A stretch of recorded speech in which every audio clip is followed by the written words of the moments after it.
Bem, amigos da Faculdade de Quirinópolis, alunos do terceiro período do curso de Direito. É um prazer novamente estarmos aqui iniciando a segunda fase das nossas gravações em EAD. Nós finalizamos tudo sobre ilicitude. Falamos de todas as elementares sobre as excludentes de ilicitude. Falamos das excludentes legais de ilicitude.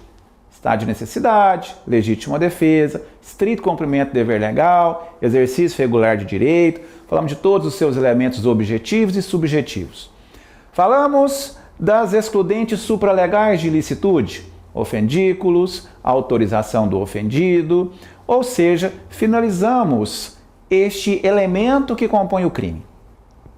Nós sabemos que o crime é composto por três elementos: tipicidade, ilicitude e culpabilidade. Os senhores já sabem tudo sobre tipicidade. Agora também já estão aptos a debaterem sobre ilicitude. E agora nós estaremos então iniciando a nossa aula 1 sobre o elemento culpabilidade.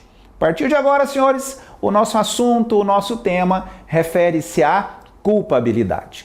Um dos últimos elementos que compõem o crime, né? Após o estudo da culpabilidade, nós já então finalizamos todos os elementos que constituem o crime: a tipicidade, a ilicitude e a culpabilidade. Não é isso, senhores? E nós então estaremos, a partir de agora, levando até vocês, via o ensino à distância, as aulas em EAD, os elementos, as informações, a teoria e algumas práticas sobre a aplicação ou não do elemento culpabilidade. Tudo bem, senhores? Vou convidar então para que nós possamos nos dirigirmos até a lousa, para que nós possamos então dar início a esta segunda fase de gravações em EAD para os alunos do terceiro período.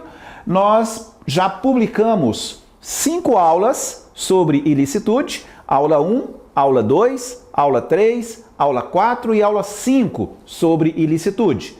Começamos aqui nessa segunda fase de gravações a aula 1 sobre culpabilidade, e aí nós estaremos também na sequência até finalizarmos esse assunto culpabilidade. Tudo bem, senhores? Espero que vocês possam estar acompanhando essas aulas em EAD. Eu peço a vocês que enviem todas as dúvidas que vocês tiverem para os nossos grupos, os melhores em direito penal, para o nosso grupo de WhatsApp. Tivemos até uma sugestão de uma aluna nossa para que nós pudéssemos fazer uma aula, uma gravação, a última gravação nossa, só respondendo as perguntas. Achei legal, achei interessante e acredito que vamos fazer. Então vocês já enviem todas as dúvidas, todas as perguntas que vocês tiverem para o grupo de WhatsApp, e aí nós estaremos então respondendo essas perguntas, todas que aparecerem lá, aqui também numa última gravação direcionadas a vocês da Faculdade de Quirinópolis, dos terceiros períodos de Direito. Tudo bem, senhores? Vamos lá então para a nossa lousa, para que nós demos início então a este assunto: culpabilidade, o último elemento que compõe o crime. Tudo bem, senhores? Muito bem. Começamos então a uma recapitulação breve com relação aos elementos que compõem o crime. O crime, como nós já vimos, a menina dos olhos do direito penal. Sem crime, sem interesse para o direito penal. Certo, senhores? Quais são os elementos que compõem o crime? Quais são os elementos que fazem parte dessa tripartite que compõe o crime?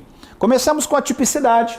Lá no iniciozinho, quando vocês eram bebê ainda em direito penal, falávamos que tipicidade tratava-se de fato típico. Não é isso? Tipicidade vocês aprenderam como fato típico. Os elementos que compõem o fato típico: conduta, resultado, nexo causal, tipicidade. Os elementos objetivos. E os elementos subjetivos: dolo e culpa.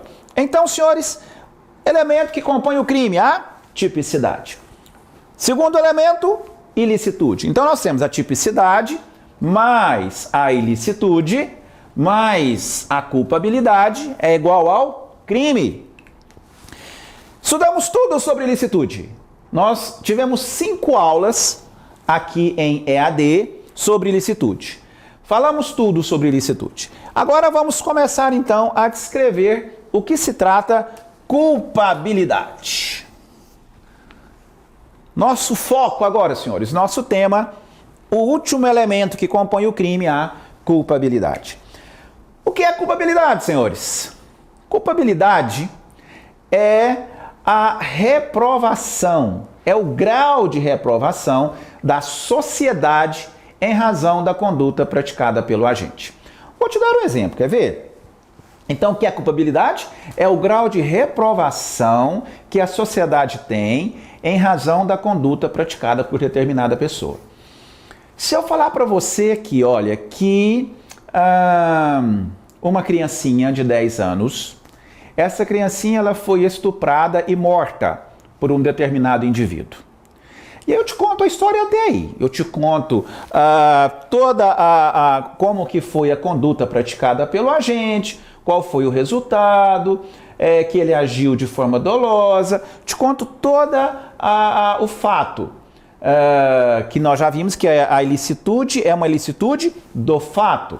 Então, a tipicidade é uma tipicidade do fato. Então, te conto tudo sobre o fato.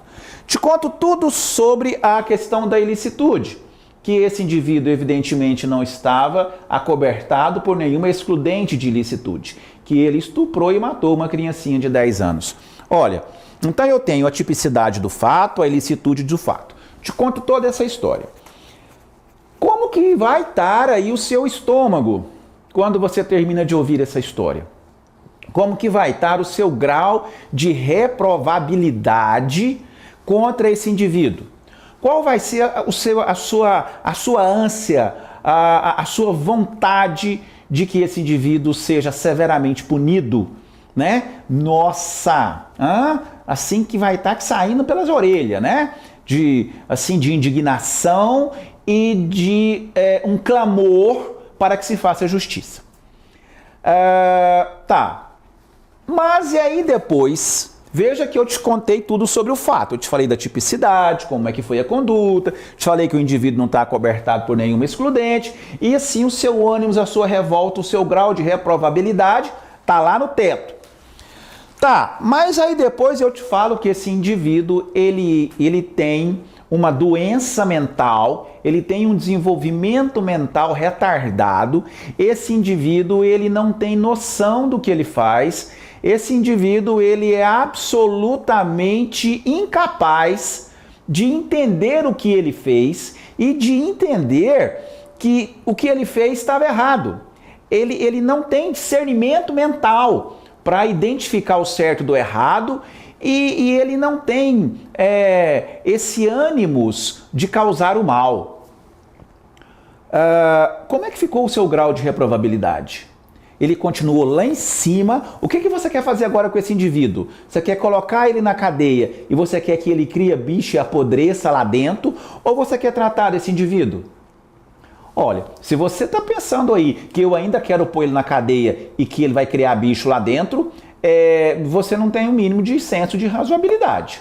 O que adianta isso? Isso vai resolver alguma coisa? Você colocar o cara, enjaular um doido, o que vai resolver isso?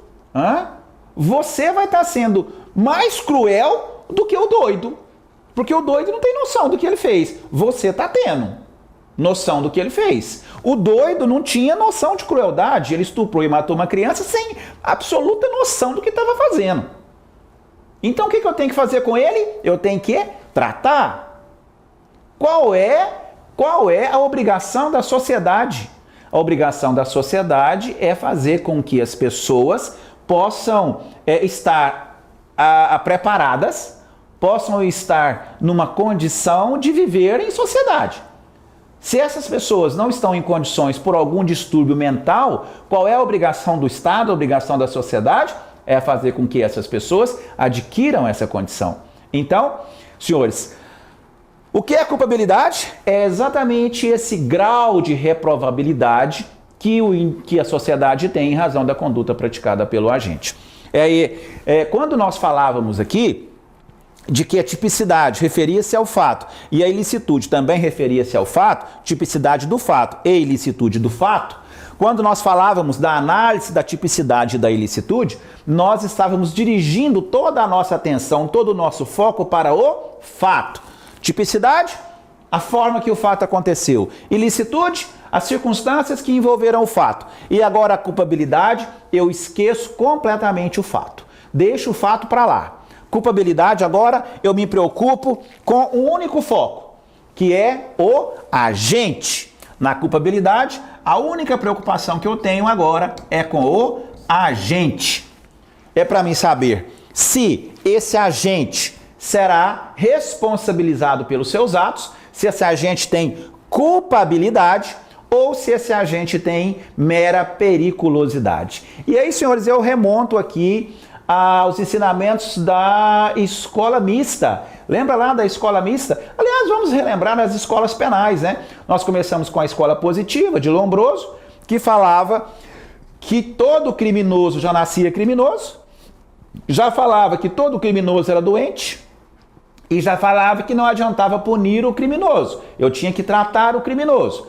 Qual foi o erro cometido por Lombroso? É que ele acreditava que todo mundo era doido, que o criminoso já nascia criminoso, que o criminoso não era um resultado do meio. O criminoso, ele nascia criminoso por uma questão hereditária, que os pais epiléticos produziam criminosos. E que o criminoso eu já poderia identificá-lo pelas características físicas e morfológicas, né? Depois de Lombroso veio a escola clássica de Sodré, né? E que falava o seguinte, que não tem nada a ver com doente, que o criminoso não é doente. Sodré já falava que o criminoso possuía o livre-arbítrio e que ele tinha uma responsabilidade moral, por conta disso tinha uma responsabilidade penal, e que ele tinha o livre-arbítrio, e que se ele cometesse aquilo que era proibido, ele deveria ser punido, né? Essa é a escola clássica. E a escola mista ou eclética? Ela juntou as duas escolas. Ela falava, nem Lombroso está completamente certo, nem Sodré está completamente errado. E disso criou um binômio, né? Qual era o binômio? Se o indivíduo ele tem consciência do que ele está fazendo e com isso ele tem o livre-arbítrio, ele tem culpabilidade. Se ele tem culpabilidade, eu aplico uma pena. Culpabilidade, pena. Se o indivíduo ele é doente mental, desenvolvimento mental retardado, desenvolvimento mental incompleto, esse indivíduo não tem consciência do que está fazendo. Mas, de todo modo, ele não tem culpabilidade, mas ele tem periculosidade. Vou largar ele solto na rua. Se eu largar ele solto na rua, ele comete outro fato criminoso. Então, o que é que eu faço com ele? Com quem tem periculosidade? Trato desse indivíduo. E eu trato através do quê? Da aplicação de medidas de segurança. Vamos ver que nós temos dois tipos de medida de segurança. Eu tenho medida de segurança de tratamento ambulatorial e medidas de segurança de internação em hospital de custódia, em manicômios hospitalares, enfim, manicômios judiciais. Então são dois tipos de medidas de segurança, dependendo da gravidade do fato pelo agente praticado. Se ele praticou um fato cuja pena era de reclusão, ele será internado. Se ele pratica um fato cuja pena era de detenção, ele terá um tratamento ambulatorial. Então, quando nós estamos falando de culpabilidade, toda a minha atenção, o meu foco agora se direciona para o agente. Porque eu já sei que o indivíduo praticou um fato típico e ilícito, senão eu não estaria analisando a culpabilidade, né? Então, olha, a culpabilidade predispõe a existência da ilicitude e da tipicidade. Para mim estar analisando a culpabilidade é porque eu já analisei a ilicitude e já analisei a tipicidade. Então, a culpabilidade predispõe a existência da ilicitude e da tipicidade. Já analisei o fato em todas as suas circunstâncias. Já analisei o fato, já analisei as circunstâncias que envolveram o fato e agora estou analisando pura e simplesmente o agente que supostamente praticou essa conduta. Quero saber se esse agente tem culpabilidade e com isso eu vou aplicar uma pena a este indivíduo. Quais são as penas possíveis privativa de liberdade, restritivas de direito e multa. Quais são as penas possíveis? Privativa de liberdade, restritivas de direito e multa. Dentre as privativas de liberdade, eu tenho penas de reclusão e detenção. Regimes inicial fechado, semiaberto e aberto. Ou seja, as penas. Tá, mas esse indivíduo não tem consciência do que fez, ele não tem culpabilidade, ele tem periculosidade. Então eu vou aplicar o quê? Uma medida de segurança. Eu tenho dois tipos de medida de segurança. Eu tenho medida de segurança de internação e medida de segurança de tratamento ambulatorial. Vai depender do fato pelo indivíduo praticado. Além das medidas de segurança, eu ainda tenho as medidas socioeducativas, que nós vamos ver posteriormente. Medida de segurança é para quem tem desenvolvimento mental retardado ou doença mental, aplique medida de segurança. E para aqueles que têm desenvolvimento mental incompleto, ou seja, menor de 18 anos, eu não vou aplicar uma medida de segurança. Eu vou aplicar uma medida socioeducativa prevista no Estatuto da Criança e do Adolescente. Maior de 12, menor de 18, medida socioeducativa. Vamos estudar cada uma delas também. E maior de 12, menor de 18, estou falando de adolescente. E menor de 12, estou falando de criança. Então, para o Estatuto da Criança e do Adolescente, maior de 12, menor de 18, adolescente. Medida socioeducativa, inclusive com medidas de internação de até 3 anos. Medida socioeducativa. Menor de 12, eu não tenho medidas socioeducativas, eu tenho medidas de proteção. E a medida de proteção mais grave é a destituição do poder de família. Eu tiro a criança do seio familiar em que ela está e coloco numa família substituta. Tudo bem, senhores? Então, olha o início dos nossos estudos sobre culpabilidade. Para que o indivíduo seja considerado culpável, é necessário que se preencha 3 elementos, que são os elementos que compõem a culpabilidade. Que elementos são esses? São os elementos da culpabilidade. A imputabilidade, a potencial consciência da ilicitude e a exigibilidade de conduta diversa. Olha aqui, senhores, eu tenho 3 elementos que compõem a culpabilidade. Para que seja reconhecida a culpabilidade, para que seja reconhecida a possibilidade de aplicar uma pena no indivíduo que praticou um fato típico e ilícito, é necessário, e olha que eu estou olhando só para o agente, é necessário que estejam presentes 3 elementos que compõem a culpabilidade. Primeiro é a imputabilidade. Imputabilidade de quem? Do agente. Que o agente seja imputável. Que o agente tenha tido a potencial consciência da ilicitude. E que o Estado pudesse exigir que o agente, naquelas condições em que ele se encontrava, ele tivesse tido uma conduta diferente daquela que ele teve. Tudo bem, senhores? Bom, então estes são os elementos que compõem a culpabilidade. Só que isso é regra. Isso aqui é regra. O que é a regra? O cara praticou um fato típico e ilícito, via de regra ele é imputável. Bom, se eu falo que o cara é imputável, quer dizer que eu posso responsabilizar ele pela conduta que ele teve. Quando eu não posso responsabilizar, ele é o inimputável. Então, se eu responsabilizo, ele é imputável. Via de regra, todos nós somos imputáveis. Se eu pratiquei um fato típico e ilícito, via de regra eu serei condenado. Serei responsabilizado pelo que eu fiz, porque eu sou imputável. O segundo elemento, potencial consciência da ilicitude. O segundo elemento da culpabilidade. Também regra, todos nós temos potencial consciência da ilicitude. Senhores, aqui eu vou abrir um parêntese. Potencial consciência da ilicitude não é consciência da ilicitude. Consciência da ilicitude é se no momento em que eu pratiquei o fato, eu tinha consciência de que aquilo era ilícito, ilegal. Consciência da ilicitude. Potencial consciência da ilicitude. No momento que eu pratiquei o fato, se ao longo da minha vida todinha, eu tive em algum momento da minha vida condição de ter adquirido essa consciência. Se ao longo da minha vida eu tive em algum momento condição de ter adquirido essa consciência e mesmo assim não adquiri a consciência, eu serei responsabilizado pelo que eu fiz. Olha a diferença. não quer dizer que se eu tinha ou não tinha consciência do que eu estava fazendo. Isso é prescindível, isso é secundário. O que me interessa é, peraí, mas ao longo da vida, ele teve oportunidade de ter adquirido essa consciência? Sim, ao longo da vida ele teve oportunidade de ter adquirido essa consciência. Então pouco me importa se eu tenho ou não tenho consciência da ilicitude, porque eu tive a oportunidade de ter adquirido. Vou fazer aqui uma comparação, não sei se vai clarear isso, mas imagine bem, não importa se você tem um curso superior. O que importa é, ao longo da sua vida, você teve a oportunidade de ter feito um curso superior? Se você não tem o curso superior, mas ao longo da sua vida você teve a oportunidade de ter cursado uma faculdade, então você será considerado como se tivesse feito um curso superior. Por quê? Você não fez porque você não quis. Você teve a oportunidade de fazer. Não fez porque não quis. Então, essa é mais ou menos a comparação. Não me interessa se o cara tem consciência. Me interessa ele teve a oportunidade de ter tido essa consciência?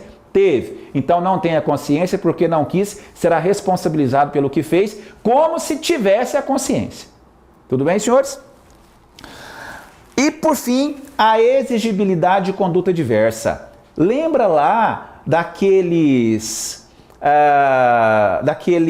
excessos exculpantes que nós falávamos da menina que estava sendo estuprada e que aí ela conseguiu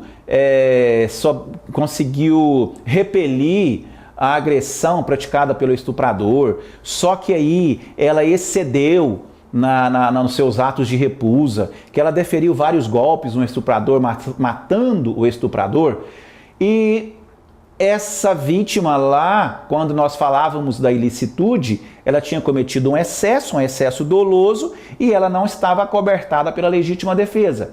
Por que não? Porque ela cometeu excessos e o excesso será responsabilizado, então ela cometeu um fato típico e ilícito.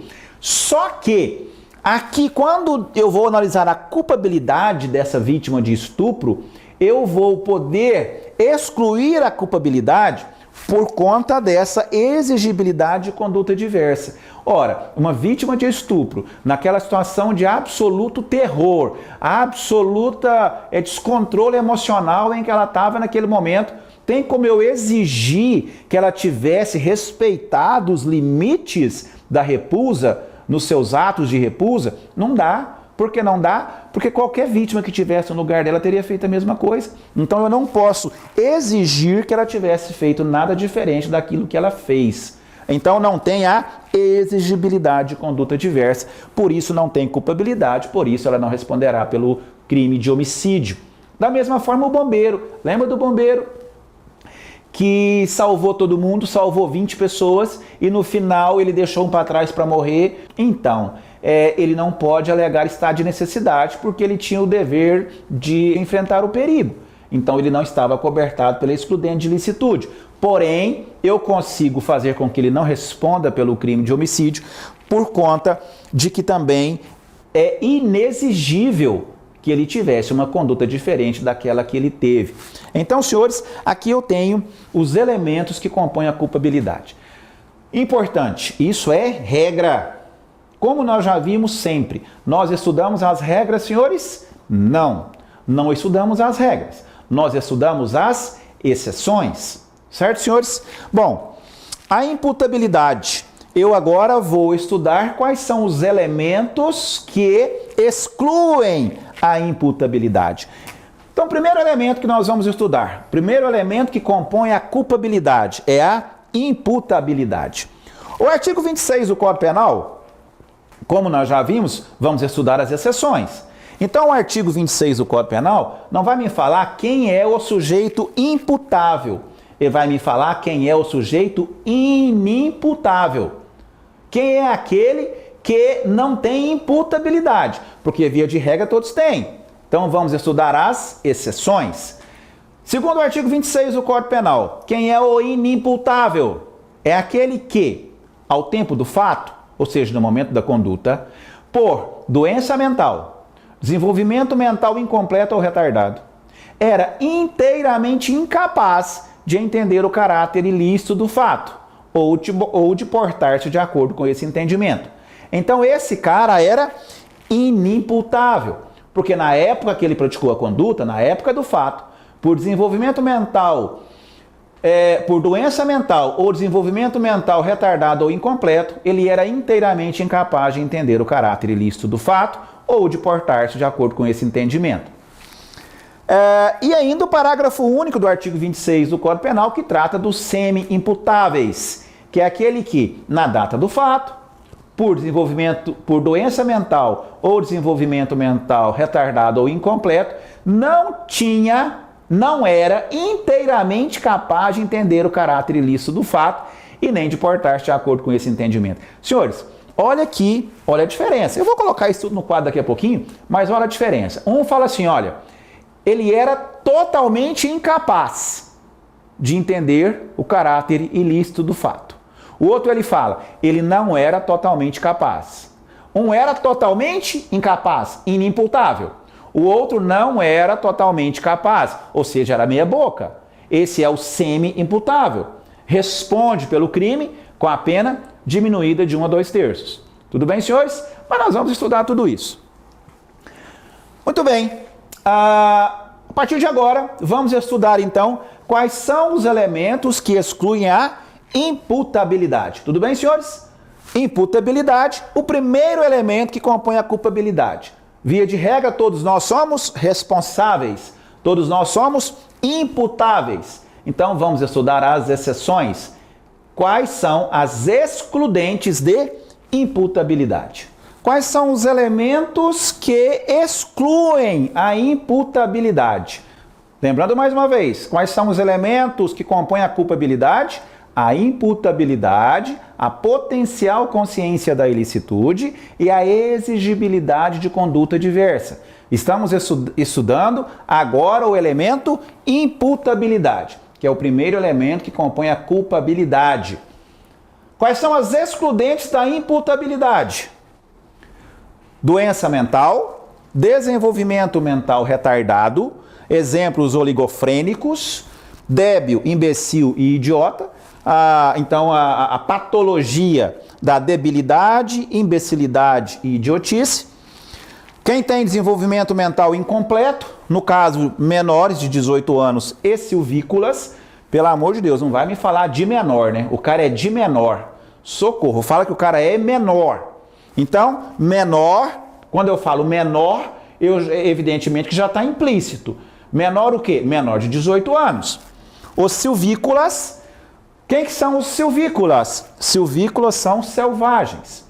São aquelas pessoas, são aqueles seres humanos que vivem na mata, que vivem no mato e que não têm convívio no meio social.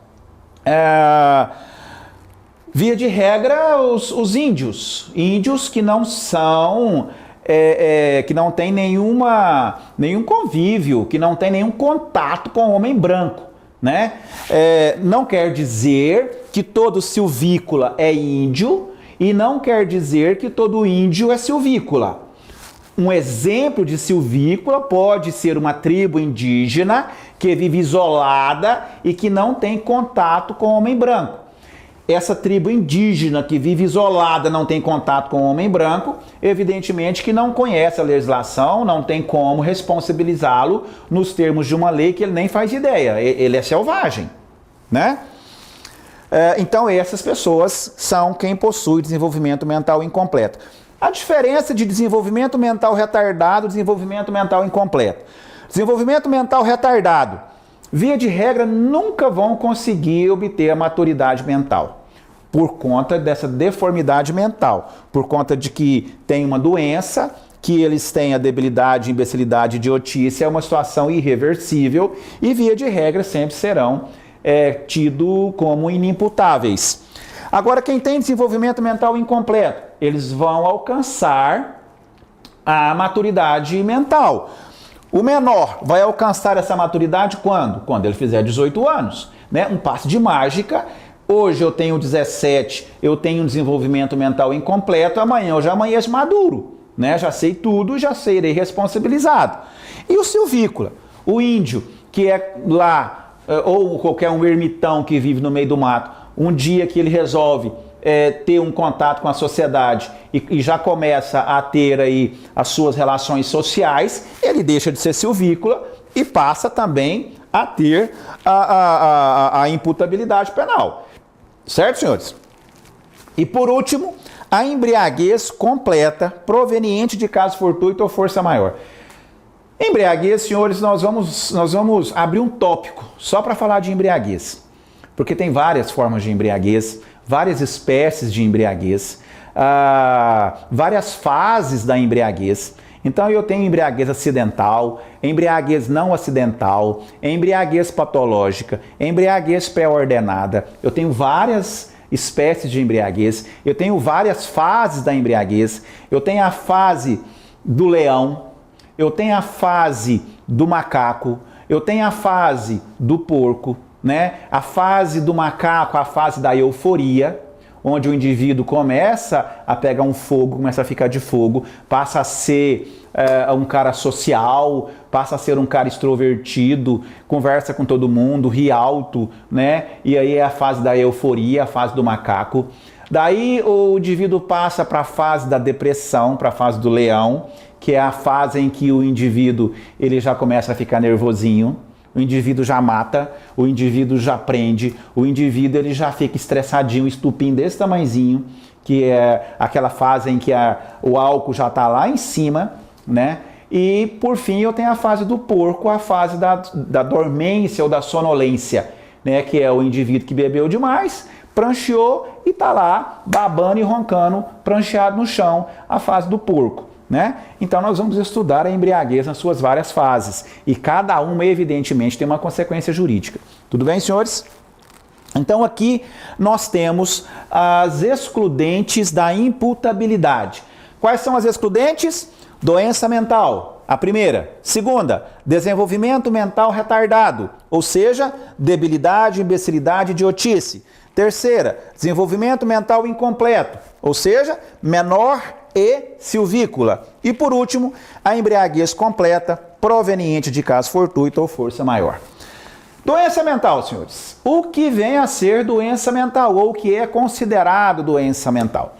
Doença mental é a perturbação mental ou psíquica de qualquer ordem, capaz de eliminar ou afetar a capacidade de entender o caráter ilícito do fato ou de comandar a vontade de acordo com esse entendimento. Então, a doença mental compreende a infindável gama de moléstias mentais, tais como epilepsia condutopática, psicose, neurose, esquizofrenia, paranoias, psicopatias, epilepsias em geral, etc. São essas doenças assim que tiram inteiramente a capacidade de entender e querer do indivíduo. A dependência patológica, que aqui é a embriaguez patológica, que não é essa embriaguez, é um outro tipo de embriaguez. A embriaguez patológica, aquela situação onde o indivíduo, ele é aquele indivíduo doente, aquele indivíduo que não consegue ficar sem o álcool, ele tem a dependência física do álcool, né? Ele é um ébrio, não é isso? Então a dependência patológica, não só do álcool, mas de qualquer substância psicotrópica. O viciado em drogas, não aquela droga que causa uma dependência psíquica, tipo a maconha, essa não, mas tipo o crack, que causa uma dependência física, o indivíduo ele não consegue, ele fica louco, né? E quando ele não tem dinheiro para comprar o crack, ele fica louco. Né? Ele pratica um crime, ele pratica um furto, ele pratica uma apropriação indébita, ele fica louco para arrumar dinheiro para ir lá comprar uma pedra de crack. Então, a dependência patológica, esse tipo de dependência, ou com álcool, ou com substância psicotrópica, como drogas, isso é interpretado como doença mental, sempre que ela retirar a capacidade de entender ou querer, né? Isso tem previsão específica lá na Lei de Drogas, na Lei 11.343, lá nos artigos 45 a 47 da Lei de Drogas, né? Já falava o doutrinador, uma doutrina de uma forma geral, fala que ressalva que a imputabilidade cessa A imputabilidade, ela cessa também na hipótese de enfermidade de natureza não mental, que atinja a capacidade de entender e querer. De repente, um surto, né? Um surto psicótico, a pessoa perde completamente a capacidade de entender ou querer. Agora, senhores, não vão vocês daí pensar assim, não, mas agora ficou fácil. Cara, é difícil provar isso, hein? E eu vou dizer para você, nós vamos estudar aqui quais são os elementos que fazem a aferição, né, que mede esses níveis de capacidade de entender ou querer. Isso é tudo feito por laudo médico e compete especialmente à defesa provar esses elementos. Aliás, todo tipo de excludente compete à defesa provar, né? E assim como eu falei para você que não é fácil provar legítima defesa, também não é muito fácil provar uma excludente dessa aí, né? Mas a doutrina traz essa possibilidade. É o que se verifica nas enfermidades físicas com incidências sobre o psiquismo, tal como ocorre nos delírios febris produzidos pelo tifo, na pneumonia ou em outra doença qualquer que atue sobre a normalidade psíquica, ou seja, algum surto psicótico, né? Só para vocês terem uma ideia, eu vou contar para vocês uma história que eu já tive, um caso, um processo que eu acompanhei, isso há muito tempo atrás. Tinha uma pessoa, um cara até razoável, gente boa, o cara trabalhava num lava-jato. E o cara, ele tinha, sei lá, ele tinha problema com álcool. Uma vez esse cara tinha uma festa no lava-jato e esse cara bebeu todas, entornou a bigorna e saiu meio louco, né? E chegou na casa do indivíduo, a casa trancada, muro alto, tinha 2 carros, um na frente e um atrás. Esse cara, ele pulou o muro, né, do muro alto, pulou o muro, ele estava com um capacete na mão e ele pulou esse muro e desceu a capacetada na porta, era uma porta de vidro da sala, né, e louco, desceu a capacetada, tacou o capacete nos carros tudo, entrou para dentro do carro que estava na frente, tinha um carro atrás dele, né, não tinha lugar de sair, o carro estava na frente, ele queria tirar o carro da frente, quebrou o vidro, entrou lá dentro, arrancou o painel do carro, tirou os fios tudo, tava com esses fios tudo enrolado no pescoço, chegou a polícia, arrancou ele de dentro desse carro, né? E ele saiu desse carro, se esqueceu dele um pouquinho, já entrou de dentro do segundo carro de novo, ou seja, o cara louco, teve um surto psicótico, né? E aí, evidentemente, que eu pedi um incidente de insanidade mental, nós vamos estudar isso, incidente de insanidade mental, que é o remédio jurídico apropriado para se aferir se no momento da conduta esse indivíduo teve algum surto psicótico que tirou dele completamente a capacidade de entender ou querer. E aí nós vamos analisar isso e o agente que passa por esse exame é uma junta médica do Tribunal de Justiça em Goiânia.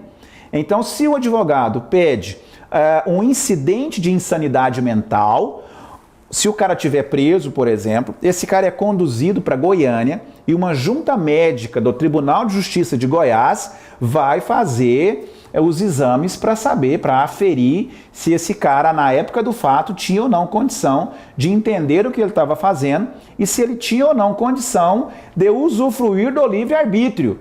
Porque para mim usufruir do livre-arbítrio, eu tenho que saber o que eu estou fazendo é errado e eu tenho que ter autocontrole. Se, olha, aquela situação de pensar, bom, é errado, então eu não vou fazer. Eu tenho que ter autocontrole da situação. Então se eu tinha ou não um controle mental suficiente para ter a oportunidade de exercer ou não esse livre-arbítrio, né? E aí nós vamos estudar aqui também quais são os métodos de aferição com relação a isso. Tudo bem, senhores? Então aqui nós temos como excludentes de imputabilidade a primeira doença mental, que foi essa situação que eu te falei, e compara-se a doença mental à dependência patológica, ou de álcool ou de substância entorpecente. Se essa dependência, se não for possível que o indivíduo realmente consiga se controlar. Vou te contar uma outra história que aconteceu também, eu não era advogado nesse caso, mas acompanhei, até porque era com um amigo meu. Você veja bem, tinha um indivíduo que ele trabalhava na usina, e ele saiu da usina e pegou o acerto trabalhista dele. e pegou esse acerto trabalhista e comprou tudo em droga. Droga e álcool. E esse indivíduo foi para um kitnet. Esses kitnet aí, foi lá para um canto lá, enfim, não sei onde, mas nesses bairros aí mais afastados. E o cara passou uma semana lá, só a pena e o bico, usando a droga, com o dinheiro que ele pegou tudo, ele comprou droga. E um dia a droga acabou, né? E esse cara saiu louco na rua, com uma faca na mão. Chegou numa rotatória aqui da cidade, ali próximo da Saneago, viu um motoqueiro. O motoqueiro foi fazer a rótula e esse cara alucinado veio com a faca na mão. E ele foi e abordou o motoqueiro. E tá lá tentando tomar a moto do motoqueiro. O motoqueiro meio que naquela situação, né, segurar a moto, olha a faca. Mas no que tava naquela discussão de moto e faca, chegou um outro rapaz, até conhecido meu. Um cara alto, fazia academia, fortão, né? Tava se achando, né? Um armáriozão. E aí parou a caminhonete, assim, veio para fazer a rótula e parou. E olhou pro cara, nem sei se ele conhecia outro cara, até acho que conhecia, falou assim pro cara: "Ô, você tá precisando de ajuda aí?" E aí o doido, que tava brigando por causa da moto, no que olhou, falou: "Nossa, um carro, uma caminhonete, meu, aqui é a moto." E largou a moto e partiu pra cima da caminhonete, né? E o cara que tava na caminhonete falou assim: fraquinho, né? O cara só a pena e o bico. E o cara veio chegando e ele abriu a porta. Eu acho que ele abriu a porta, sei lá, pra segurar, pra imobilizar o cara, alguma coisa nesse sentido. Rapaz, no que ele abriu a porta, tomou só a facada. Assim, na altura do tórax, a faca perfurou o fígado. Rapaz, mas não morreu de sorte. Não morreu assim, foi um milagre de Deus. Porque foi encaminhado rápido e ainda, eu acho que a rapidez chegou no hospital municipal, e, né, Deus iluminou que foi atendido logo e os médicos que o atenderam salvaram a vida dele. E o cara que deu a facada?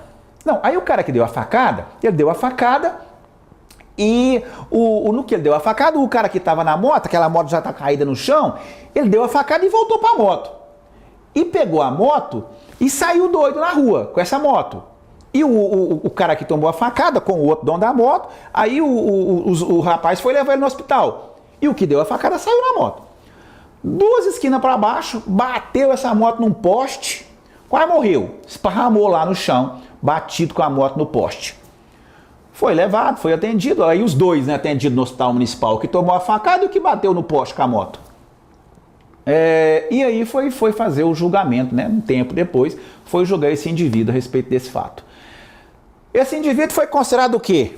Inimputável. Por que inimputável? Por quê? Porque ele era absolutamente dependente químico, ou seja, por uma dependência patológica de substância entorpecente, que naquele momento, e aí nós vamos estudar isso, né, numa análise causal, consequencial e cronológica, ou seja, ele era dependente. No momento em que ele praticou a conduta, ele estava surtado pelo uso de droga e o fato de ser dependente, o fato de estar drogado, tirou dele completamente a condição de entender ou querer. Agora você me pergunta: professor, então todo drogado é inimputável? Lógico que não, meu filho. Lógico que não. Isso é uma exceção da exceção da exceção. Isso, você viu a riqueza de detalhes que eu te contei? O cara, uma semana, o cara, ele comprou a droga com o dinheiro que ele ganhou lá na usina, o cara saiu absolutamente surtado, né? Então, assim, tudo tem que ligar. Para você provar um caso desse, não é fácil não, né? Via de regra, o indivíduo, ele é o quê? Imputável. Regra, ele é imputável. Certo, senhores? Muito bem. Então, doença mental, nós já vimos que esse distúrbio mental, essa perturbação mental, é também considerado como doença mental essa dependência patológica. Tudo bem, senhores? Desenvolvimento mental retardado. Bom, vimos quem é que possui, quem é que são as pessoas que são enquadradas dentre os doentes mentais. Agora, desenvolvimento mental retardado com a presença dos oligofrênicos, debilidade, imbecilidade, idiotice. Senhores, então, Um dos elementos que excluem a imputabilidade, desenvolvimento mental retardado. Desenvolvimento mental retardado é o incompatível com o estágio de vida em que se encontra a pessoa. Você veja bem, quem tem desenvolvimento mental retardado? É aquele cara que ele tem 30 anos, 40 anos, mas a cabecinha do cara é de 7 anos, 8 anos. Por isso o nome, desenvolvimento mental retardado. O desenvolvimento mental, ele foi incompatível com a idade cronológica da pessoa. A pessoa tem 30 anos e ele tem a cabeça de 8. Você entendeu? Ele é uma criança. Ele é um adulto criança, né? Então, por isso o nome. A idade cronológica dele é absolutamente incompatível com o desenvolvimento mental dele. O desenvolvimento mental dele é retardado, tá certo?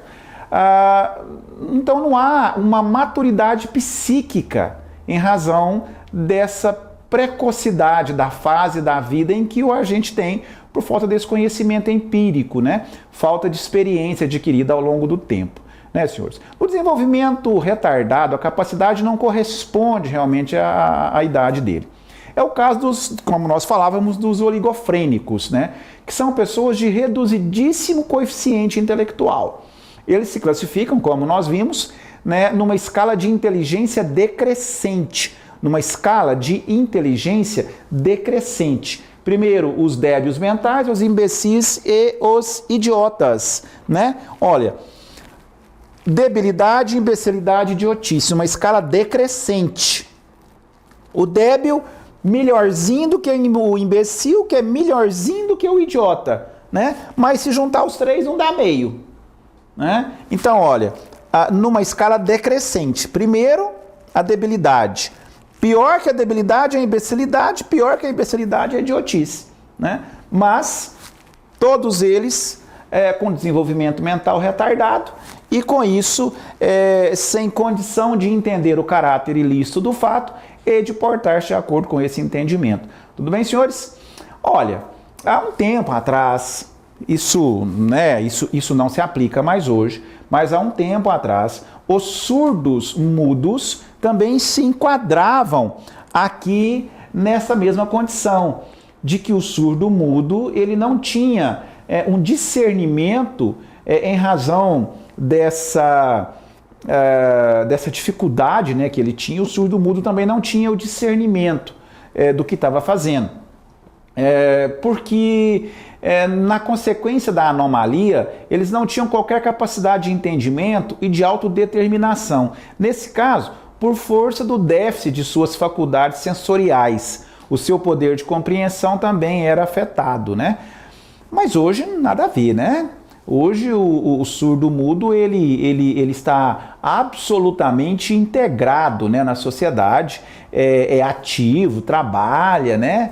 Assim como quem possui lá síndrome de Down, né, também com desenvolvimento, com as atividades que são propostas, né? Então essas pessoas elas conseguem tranquilamente ter uma vida razoavelmente normal, né? Lembrando aqui, quando a gente falava de doença mental, daquele indivíduo lá que deu aquela facada no presidente da República, né, no Jair Bolsonaro, que também foi considerado inimputável, né? Aquele indivíduo, ele está internado, né, numa clínica psiquiátrica e foi considerado que ele nem praticou crime, porque no momento da conduta, por doença mental ou perturbação psíquica, ele não tinha conhecimento do que estava fazendo, né? Então, para vocês terem uma ideia, a título de exemplo lá, aquele cara que deu a facada no presidente, no Jair Bolsonaro, ele foi enquadrado aqui como um surto psicótico que ele realmente não teve como entender o caráter ilícito do fato. Desenvolvimento mental incompleto. Nós falamos então do desenvolvimento da doença mental, né? Do desenvolvimento mental retardado e agora desenvolvimento mental incompleto, relação a menor e silvícola. Desenvolvimento mental incompleto, senhores, quem é? São aquelas pessoas que, por força do artigo 27 do Código Penal, são considerados inimputáveis. Que pessoas são essas? São os menores de 18 anos. Então é considerado como desenvolvimento mental incompleto devido à recentidade cronológica do agente ou a sua falta de convivência em sociedade, no caso dos silvícolas, ocasionando imaturidade mental e emocional. Quanto aos menores de 18 anos, apesar de não sofrerem sanção penal pela prática do ilícito, porque eles não cometem crime, porque não têm culpabilidade, porque não tem culpabilidade, porque não tem imputabilidade, porque não tem imputabilidade, porque possuem desenvolvimento mental incompleto. Então eles não cometem crime, mas em decorrência da ausência de culpabilidade. Estão sujeitos ao procedimento e às medidas socioeducativas previstas no Estatuto da Criança e do Adolescente, a Lei 8.069/90, né? E em virtude da conduta praticada, eles sofrerão medidas socioeducativas pelo ato infracional praticado e responderão e estarão sujeitos a essas medidas previstas no artigo 103 do Estatuto da Criança e do Adolescente, né? As medidas a serem aplicadas estão previstas nos artigos 101 ao 112.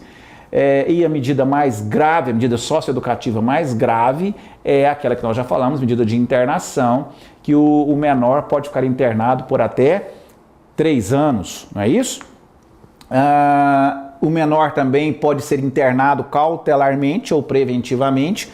Lembra lá da prisão preventiva no caso do adulto? O caso do adulto, ele pode ficar preso antes de ter sido condenado por uma prisão preventiva, uma prisão cautelar. E o menor pode ficar internado também antes de ser terminado o procedimento, né, do ato infracional. Chama internação cautelar, ele pode ficar internado por um período de 45 dias, prorrogáveis por mais 45. Então o menor pode ficar internado antes de sair a decisão da medida socioeducativa, ele pode responder ao procedimento internado. A gente fala internado, né, senhores? Fala procedimento, não fala processo, mas na verdade só muda os nomes, né? Porque menor fica preso mesmo lá, né? Naquelas casas de menores infratores, né? Então, eles podem ficar lá 90 dias antes de terem saído a medida socioeducativa e depois eles podem receber um monte de medidas socioeducativas, inclusive a de internação, né? Essa situação dele prescreve aos 21 anos, né? Então ele até 21 anos ele pode ficar internado aí nesses locais específicos para menores infratores. Depois de 21 anos eles não podem ficar lá mais, né? E assim segue, né? Segue o fluxo com relação a esses menores infratores. O problema é que a legislação é até interessante. A grande dificuldade é que nós não temos um lugar específico para colocar menor infrator, né? Aqui em Quirinópolis, por exemplo, os menores infratores ficavam aqui no presídio. Até um tempo atrás ficavam no presídio. Ficavam numa ala separado lá dos adultos. Ficavam presos.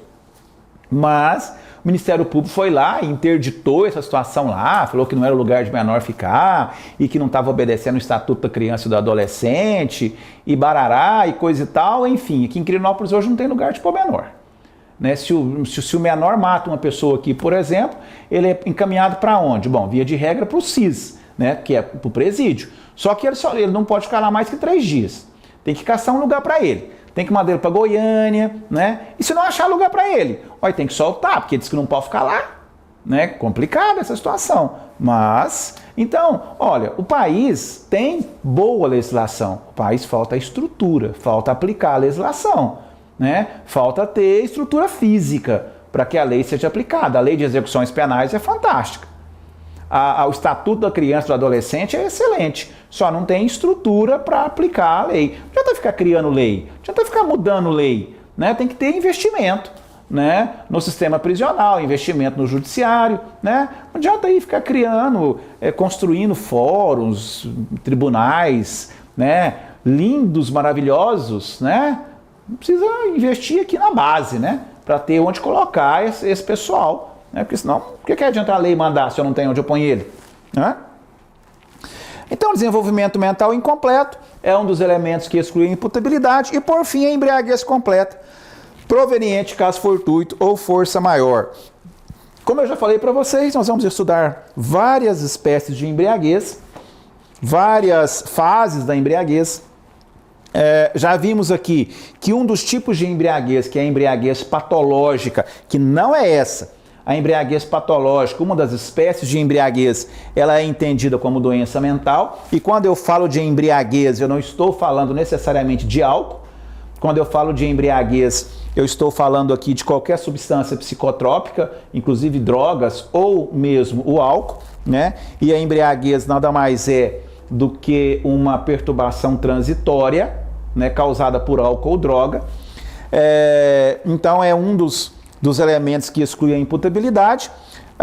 Essa embriaguez patológica entendida como doença mental e a embriaguez completa proveniente de caso fortuito ou força maior. A embriaguez completa, senhores, é porque eu tenho uma embriaguez completa e incompleta. Qual que é a embriaguez completa? Embriaguez completa é aquela que eu estou totalmente dominado pelo álcool ou pela droga. A embriaguez incompleta é aquela que eu tô meia boca, né? Que eu não tô assim, ainda tô vendo o que eu tô fazendo, um olho no peixe, um olho no gato. Então a embriaguez completa proveniente de caso fortuito ou força maior. Eu vou contar a historinha aqui, te dar um exemplo de caso fortuito ou força maior.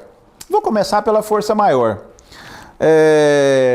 Força maior, eu fui embriagado por força maior, senhores. Na minha época, até uns dias atrás, na minha despedida de solteiro, né? Eu tinha na época 20 anos, na minha despedida de solteiro, e há um tempo atrás, despedida de solteiro era o bicho da goiaba. Despedida de solteiro, o noivo sofria demais, véio. Como assim? Os caras, aquilo era terrorismo que os caras faziam. Né? Não é hoje, despedida de solteiro, que os caras fazem aquele trem cabeceira, leva você para uma zona e organiza, e você, né? Hoje é top, despedida de solteiro. Na minha época o bicho pegava, né? O cara apanhava, igual o sovaco de aleijado, né? E o que fizeram comigo? Me colocaram lá, me arrumaram 3 litros de pinga, né? Eu com 20 anos, eu bebia cerveja, e olha lá. E os caras arrumaram um funil e enfiaram aquilo na minha boca e goela abaixo. Imagina, eu quase entrei num coma alcoólico, né?